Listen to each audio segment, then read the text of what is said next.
India TV 9 news Maharashtra.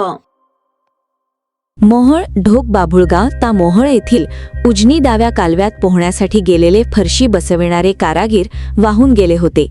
अखेर रविवार ता 17 रोजी त्यांचे मृतदेह कालव्याच्या पाण्यावर तरंगताना आढळून आले।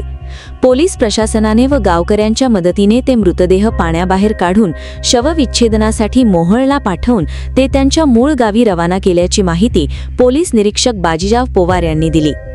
शनिवार ता 16 रोजी दुपारी 2:30 वाजता ढोक बाभुळगाव येथे फरशी बसविणारे कारागीर शशिकांत रोहिदास चोपडा व बाबूलाल हेमराज चोपडा दोघेरा खेतडा राजस्थान हे चौधरी वस्तीजवळील उजनी दाव्या कालव्यात त्यांच्या अन्य दोघा साथीदारांसमवेत पोहण्यासाठी गेले होते।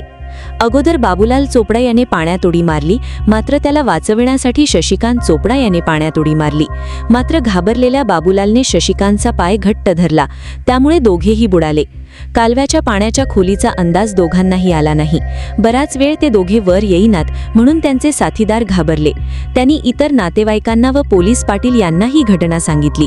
दरम्यान दुपारी 2:30 वाजल्यापासून गावातील युवकांनी तसेच पट्टीच्या पोहणाऱ्यांनीही त्या दोघांना शोधण्याचा मोठा प्रयत्न केला, मात्र ते दोघे मिळून आले नाहीत। रात्र झाल्याने शोध कार्य थांबविण्यात आले। मात्र तालुक्यातील असे फरशी बसविणारे सर्वच कारागीर ढोक बाभुळगाव येथे आले होते। ते रात्रभर कालव्याजवळ थांबून होते। रविवारी सकाळी जीवरक्षक पथक येणार होते, मात्र सकाळी 6:30 वाजण्याच्या सुमारास गावातील काही नागरिकांना एकाचा मृतदेह पाण्यावर फुगून तरंगताना आढळून आला, तर दुसऱ्याचा मृतदेह 8 वाजता फुगून वर येऊन तरंगताना आढळून आला।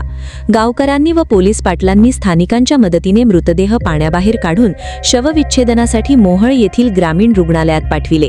शवविच्छेदन करून ते 2 मृतदेह पोलीस प्रशासनाने त्यांच्या मूळ खेतडा जिल्हा झुंझुनू राजस्थान या गावी रवाना केले। या घटनेची नोंद मोहोळ पोलिसात झाली असून अधिक तपास मोहोळ पोलीस करीत आहेत।